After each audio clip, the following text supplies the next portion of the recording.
রমজান মাসে কোন কোন কাজগুলো করলে রোজা ভাঙবে এবং সেগুলোর কাফফারা হিসেবে কি দিতে হবে? পান, আহার, স্ত্রী সহবাস অথবা হস্তমৈথুন, ইচ্ছাকৃত বীর্যপাত, এই বিষয়গুলো সাধারণত রোজা ভঙ্গকারী হয়।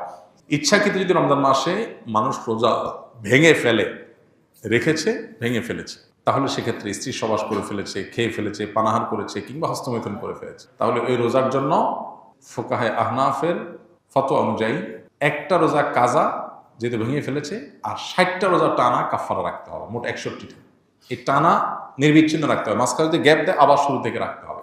আর অন্য ওলামা ইকরাম, হাম্বলী মাযহাব ওলামা ইকরাম, তাদের দৃষ্টিভঙ্গি হলো শুধু স্ত্রী সহবাস বা যৌনতার সংশ্লিষ্ট কারণে যদি রোজা ভাঙে তাহলে কাফারা, আর না হলে শুধু কাজা। তবে একটা হাদিস আছে, নবী সাল্লাল্লাহু আলাইহি ওয়াসাল্লাম বলেছেন, কেউ যদি রোজা রাখার পর ভেঙে ফেলে, সারা বছর রোজা রাখলেও ও রমজানের ওই রোজার পরিপূর্ণ মর্যাদা এটা রিকভার করা সম্ভব না। দায় মুক্তি হবে, কাজা এবং কাফারের মাধ্যমে দায় মুক্তি হবে, মর্যাদা একটা হাসিল হবে না। রোজা মানেই তো নিয়ন্ত্রণ। গোটা পৃথিবীতে যত অন্যায় হয়, এই অন্যায়গুলো মৌলিকভাবে যে কয়েকটা কারণে হয়, তার ভিতরে দুটি কারণ হলো মেইন। একটা হলো মানুষের ক্ষুণ্ণ বৃত্তির জন্য, আর একটা যৌন বৃত্তির জন্য। একটা হলো মানুষের যৌন চাহিদা পূরণ করার জন্য, একটা হলো পেটের চাহিদা পূরণ করার জন্য মানুষ যত অন্যায় করে। এই জন্য রমজান এই দুইটাকে নিয়ন্ত্রণ করতে বলছে, পানাহার এবং যৌনতা। এগুলো যদি নিয়ন্ত্রণ করার ট্রেনিং নেয় মানুষ, তাহলে যেখানে সেখানে এগুলোর জন্য সে নিজের আদর্শ বিকিয়ে দিবে না। তো এই চেষ্টাটা আমাদের সর্বোচ্চ পর্যায়ে করা উচিত। এবং কাফফারা দেওয়া 60টা রোজা সহজ বিষয় না, টানা রাখতে হয়, এটা অনেক কঠিন কাজ। এই জন্য রমজানের রোজা যাতে কোনো অবস্থাতে বিনা ওজরে না ভাঙা হয়। হ্যাঁ, কেউ অসুস্থ হয়ে গেছেন, ভেঙে ফেলেছেন, তার কথা ভিন্ন। আমার একটি নবজাতক শিশু রয়েছে, আমি কি রোজা রেখে তাকে খাওয়াতে পারবো, বা রোজা না রাখলে কি সমস্যা হবে?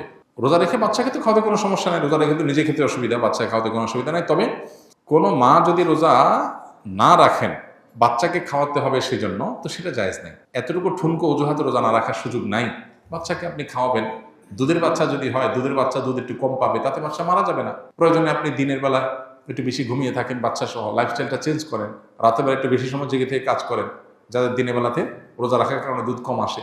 বিভিন্নভাবে আমরা এটা রিকভার করতে পারি, বিকল্প খাবারের ব্যবস্থা করতে পারি। হ্যাঁ, কোনো রাস্তা যদি না থাকে, মরণাপন্ন হয়ে যায়, আল্লাহ না করুক, এরকম রিস্ক করলে তখন রোজা না রেখে অন্য সময় রোজা রাখার সুযোগ আছে। আমার বাবা চোখের জেনা করে, মহিলাদের সাথে শয়তানি করে, এখন আমার করণীয় কি? আমার বাবাকে দেখলে ঘৃণা লাগে, তার সাথে কথা বলতে মন চায় না। খুবই দুর্ভাগ্যজনক এবং অত্যন্ত লজ্জাজনক একটা বিষয়।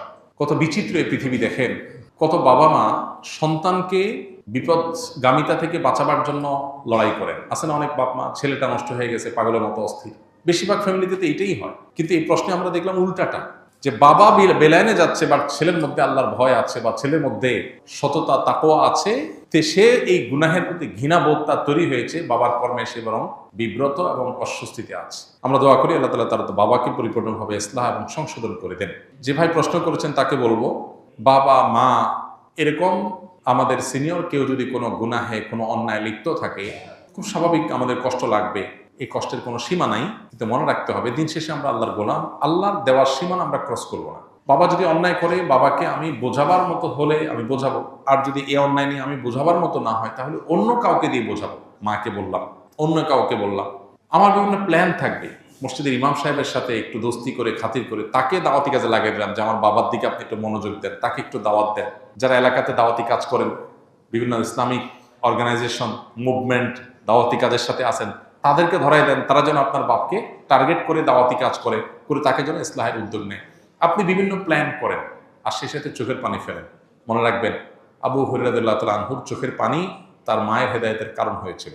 যাই না আমরা নবীজির কাছে এসে বলছেন, ইয়া রাসূলুল্লাহ একটু দোয়া করেন আমার মায়ের জন্য, আমার মা ইসলাম গ্রহণ করে নাই এখনো, আমাকে প্রচুর মারধর করে, আমি মুসলমান হয়েছি সেজন্য। নবী সাল্লাল্লাহু আলাইহি ওয়াসাল্লাম দোয়া করে দিয়েছেন, আল্লাহ আবু হুরায়রার মাকে তুমি হেদায়েত দাও। বাসা যায় দেখে মা ইসলাম গ্রহণ করার জন্য প্রস্তুত। এই জন্য দোয়ার প্রতি ইয়াকিন থাকতে হবে। নবী সাল্লাল্লাহু আলাইহি ওয়াসাল্লাম বলেছেন, আল্লাহর কাছে দোয়া করবা ইয়াকিন নিয়ে, যে আমার দোয়ায় কাজ হবে।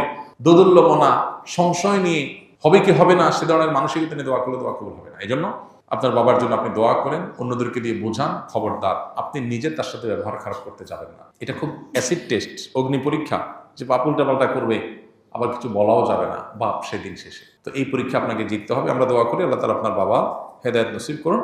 চেষ্টার পরও যদি তিনি তার পথ থেকে ফিরে না আসে, তাহলে সেক্ষেত্রে আপনি সন্তান হিসেবে যতটুকু সম্ভব তাকে আপনি যতটুকু বলতে পারেন, কিন্তু সেটা যেন সীমানা ছাড়িয়ে না যায় লক্ষ্য রাখতে হবে। কেউ রমজান পেল কিন্তু গুনাহ মাফ করাতে পারলো না, তার জন্য ধ্বংসের বদদোয়া করেছেন জিবরিল। নবী সাল্লাল্লাহু আলাইহি ওয়াসাল্লাম বলেছেন আমিন, আমি এটাকে সমর্থন করি। তার মানে জিবরিলের দোয়াতে নবী সাল্লাল্লাহু আলাইহি ওয়াসাল্লামের সমর্থন, এই দোয়া তো বিফলে যাবে না। তার মানে রমজান পেয়েও যদি আপনি মাফ না পান, তাহলে ধ্বংস কেউ ঠেকাতে পারবে না। এটা চরম একটা দুর্ভাগ্য। এই জন্য রমজান মাসে যে কোনো মূল্যে আল্লাহর কাছ থেকে মাগফিরাত পাওয়ার চেষ্টাটা সেরকম আল্লাহর কাছে প্রত্যাশা রাখার মতো করে ইবাদতবন্দি করা দরকার এবং মাগফিরাত কামনা করা দরকার। আসুন্নাহ ফাউন্ডেশন, উম্মার স্বার্থে সুন্নাহর সাথে।